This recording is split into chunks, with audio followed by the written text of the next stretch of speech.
नमस्कार दोस्तों। आज के इस वीडियो में हम सीखने वाले हैं माइक्रोसॉफ्ट एक्सेल में पाइवट टेबल किस तरह से क्रिएट करते हैं। तो स्टार्ट करते हैं वीडियो।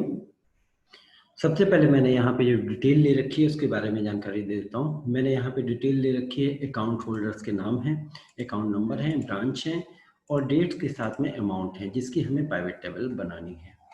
तो इस डिटेल की हमें पाइवट टेबल बनानी है तो सबसे पहले हमें इस डिटेल को सेलेक्ट करना होगा। हम अपनी डिटेल्स को सेलेक्ट करने के बाद इंसर्ट टैब के ऑप्शन में जाते हैं। उसके बाद टेबल कमांड, जो फर्स्ट टेबल कमांड का ग्रुप है, उसमें पाइवट टेबल को क्रिएट करने का ऑप्शन होता है। हमें इस पाइवट टेबल के ऑप्शन को क्लिक करना होता है। इसके बाद नई एक विंडो ओपन होती है जिसमें क्रिएट पाइवट टेबल के ऑप्शंस रहते हैं। इसमें बाय डिफॉल्ट ऑप्शन आता है न्यू वर्कशीट में पाइवट टेबल क्रिएट करने का, जो कि बाय डिफॉल्ट होता है। अगर हम ओके बटन प्रेस करते हैं तो हमारी पाइवट टेबल नई वर्कशीट में ओपन हो जाती है। अगर हमें एग्जिस्टिंग वर्कशीट पे पाइवट टेबल चाहिए, यानी कि जिस जगह हमारा ये डेटा है उसी जगह पे हमें पाइवट टेबल चाहिए, तो हमें इस ऑप्शन को सेलेक्ट करना होगा। सेलेक्ट करने के बाद लोकेशन सेलेक्ट करनी होगी। लोकेशन सेलेक्ट करने के लिए हमें इस आइकन को प्रेस करना होगा। प्रेस करने के बाद हमें लोकेशन सेलेक्ट करनी होगी। उसके बाद फिर से इस आइकन को प्रेस करके ओके बटन प्रेस करना होगा। इस तरह से हमारी पाइवट टेबल बनके तैयार हो जाती है। अब हम इस पाइवट टेबल में वैल्यू को ड्रैग कर देते हैं। इस तरह से पाइवट टेबल बन जाएगी। अगर हमें पाइवट टेबल शॉर्टकट तरीके से बनानी है तो शॉर्टकट तरीके से बनाने के लिए हमारे पास शॉर्टकट की है Alt+D+P+F, जो हमें डिटेल्स को सेलेक्ट करने के बाद प्रेस करनी होगी। Alt+D+P+F, हमारी पाइवट टेबल नई वर्कशीट पे बनके तैयार हो जाएगी। अब हम अपनी वैल्यूज को अपने हिसाब से इसको ड्रैग कर लेंगे। मान लीजिए हमें सबसे पहले चाहिए अकाउंट नंबर, फिर इसके बाद अकाउंट होल्डर्स के नाम, फिर इसके बाद अमाउंट एंड डेट्स चाहिए। तो सबसे पहले हमें ड्रैग करना हुआ अकाउंट नंबर रो लेवल पे, देन अकाउंट होल्डर्स के नाम भी रो लेवल पे, वैल्यूज की जगह पे हम अमाउंट लेंगे और कॉलम लेवल्स में डेट्स को लेंगे। अगर हमें ब्रांच की डिटेल्स भी चाहिए तो ब्रांच की डिटेल हम रिपोर्ट फिल्टर लेवल पे ले सकते हैं। इस तरह से हमारे पास ये डिटेल बनके तैयार हो जाती है।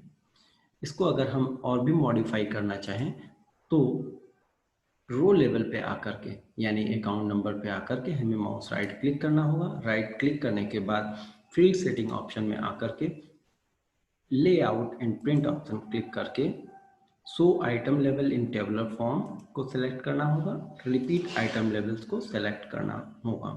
उसके बाद ओके बटन हम प्रेस करेंगे तो हमारे एक टेबुलर फॉर्म में डिटेल आ जाती है, यानी अकाउंट नंबर के सामने अकाउंट होल्डर्स के नाम आ जाते हैं, लेकिन साथ में हमारे यहाँ पे टोटल्स दिखाई पड़ रहे हैं। अगर हमें इनके टोटल्स नहीं चाहिए तो फिर से हमको माउस के राइट क्लिक करना होगा, सब टोटल आइटम को अनटिक करना होगा। इस तरह से टोटल हट जाएंगे। अब हमारे पास ये डिटेल्स आ गई है, यानी अकाउंट होल्डर्स के सामने अकाउंट जो है अमाउंट्स आ रहे हैं। अकाउंट्स ये डेट्स वाइज आ रहे हैं। अगर हमें डेट वाइज नहीं चाहिए, यानी मंथ वाइज चाहिए, या फिर हमें क्वार्टर वाइज या ईयर वाइज चाहिए, तो इसके लिए हमारे पास पाइवट टेबल में ग्रुपिंग का ऑप्शन होता है। ग्रुपिंग करने के लिए हमें स्टेट पे आकर के माउस राइट क्लिक करना होगा और ग्रुप ऑप्शन पे आकर के हमें मंथ में अगर चाहिए तो मंथ में सेलेक्ट करना होगा, अगर क्वार्टर चाहिए तो क्वार्टर में, ईयर चाहिए तो ईयर, अगर तीनों में चाहिए तो हमें तीनों में सेलेक्ट करना होगा और ओके बटन प्रेस करना होगा। इस तरह से इस डिटेल की ग्रुपिंग हो जाती है। अब हमारे पास जो डिटेल्स आ रही हैं, सबसे ऊपर यहाँ पे ईयर दिखाई पड़ रहा है, देन क्वार्टर, देन मंथ। अगर ये डिटेल्स हमको ईयर यानी हर एक कॉलम लेवल पे चाहिए तो उसके लिए हमें फिर से माउस का राइट क्लिक करना होगा और फील्ड सेटिंग ऑप्शन में आकर के लेआउट एंड प्रिंट में show item level in tabular form and repeat item level को सेलेक्ट करना होगा। इस तरह से ये ईयर हर एक कॉलम लेवल पे आ जाते हैं। सेम इसी तरह से हम क्वार्टर लेवल पर भी कर सकते हैं। फील्ड सेटिंग में आकर के layout and print show item level and repeat item level को सेलेक्ट करना होगा। अब हमारे पास हर एक कॉलम में ईयर, क्वार्टर एंड मंथ आ रहे हैं। इस तरह से डिटेल आ जाती है। अगर हमें हर एक डिटेल के बाद एक लाइन इंसर्ट करनी है तो लाइन को इंसर्ट करने के लिए फील्ड सेटिंग में ऑप्शन है लेआउट एंड प्रिंट में insert blank line after each item level. तो इसको जैसे ही हम सेलेक्ट करते हैं, सेलेक्ट करने के बाद एक ब्लैंक लाइन इंसर्ट हो जाती है। अगर हमें अपने डिटेल्स में कुछ एक मॉडिफिकेशंस करने हैं, यानी हमें अपने डेटा में कुछ चेंजेस करने हैं, तो हम अपने ओरिजिनल डेटा पे आएंगे। ओरिजिनल डेटा पे आने के बाद मान लीजिए हमें यहाँ पे इसकी वैल्यू हटानी है, चेंज करनी है। फॉर एग्जांपल मैंने इसको 0 कर दिया है, इसी के साथ साथ इसको भी मैंने 0 कर दिया है। जब हम वैल्यू अपनी चेंज करते हैं तो हमें पाइवट टेबल पे आकर के माउस राइट क्लिक करना होता है और रिफ्रेश बटन को प्रेस करना होता है। रिफ्रेश बटन प्रेस करने के बाद हमारी जो वैल्यू होती है वो अपडेट हो जाती है। अब आप इस जगह पे देखेंगे ये वैल्यू 0 आ रही है। साथ में हमने जो डिटेल दूसरी जगह पे करी थी ये है, ये वैल्यूज हमारी अपडेट हो गई हैं। इसी तरह से अगर हम अपनी पाइवट टेबल्स के डेटा को बढ़ाना चाहते हैं, मान लीजिए हमने यहाँ पर डिटेल्स को बढ़ा दिया है। यहाँ पे मैंने कोई नाम ले लिया,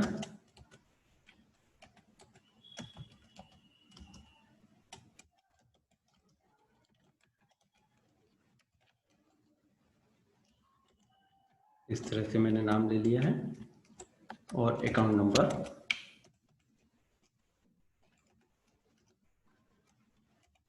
ब्रांच सेम है। देन ये अमाउंट मैंने ले लिया है। इस तरह से ये डिटेल्स हमारी बढ़ गई है। अब हमें पाइवट टेबल पे ऑप्शन पे आना होगा, और इस पाइवट टेबल पे ऑप्शन पे आने के बाद हमको चेंज डेटा सोर्स पर क्लिक करना होगा।